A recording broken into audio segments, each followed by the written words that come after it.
If you like this video, why not subscribe?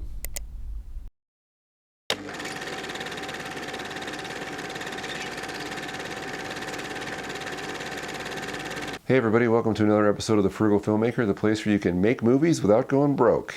Now, it's common knowledge with these inexpensive cameras that we're using that we need a lot of light to expose our image properly. And a good source of that light next to the sun are halogen work lights. You can find these in any hardware store, and they come in 1,000 watt combinations of two 500 watt work lights. They come with a stand they both sit on and a common power cord. They cost about 30 bucks. And one thing I do want to say about these lights is that I don't think they're a good source of key or fill light. I think they're too harsh and too bright to be pointed at an actor's face. And even if you try and bring the level down with a dimmer, it just turns the light orange, and I don't think it does a very good job. I think clamp lighting is a better solution for that. And those lights are much more easier to control, they're less expensive, and just a better solution all around. Now, what halogen work lights are best for, I think, are sources of reflected light. Anytime you've seen a video of me building anything on my kitchen table, that scene has been lit by two halogen work lights bounced off my ceiling.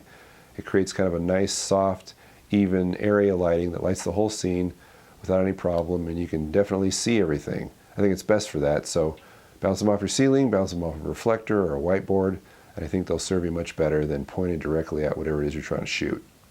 Okay, now if any of you have ever seen pictures of my work lights on my blog, you may notice that they don't look like stock work lights that you find in the hardware store, and that's because I've modified them. Here's an example. This is one of the 500 watt work lights that I typically use to light my kitchen table. Now, the first thing you may notice is that there's no grill on the front. That's because I cut it off. It doesn't serve any purpose. If you just remove this frame here, it'll probably fall out. It just throws shadows everywhere. There's no point for that grill. So I got rid of it. The next thing I wanted to do was make these lights run cooler because they take a long time to cool off, and if you touch them, they get pretty hot. But there's no way to vent these without drilling holes in them or something, but I thought, why don't I just take out the piece of glass in the front? And I did. Now the heat can escape out the front and they run cooler and cool off faster. Now you may say to yourself, well, isn't that dangerous? You just exposed the bulb. Well, that's true, but I've created what's known as an open-faced light, much like the Lowell Toda, which is basically one of these halogen bulbs on a stick. You do have to be more careful. Don't put your tongue on this. Don't let it fall into a pile of paper because it will burst into flame. So just be careful. Just practice caution like you would with any lighting. The next thing I did was I cut off the common power cord and attached 3-prong plugs on both of my lights.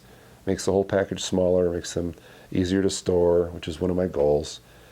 So that's what I did there. And finally I put a 3/4 inch PVC end cap on the end, which makes them compatible with my PVC light stands, which is something that I did a long time ago. This allows me to separate them from that metal stand, which was a piece of junk.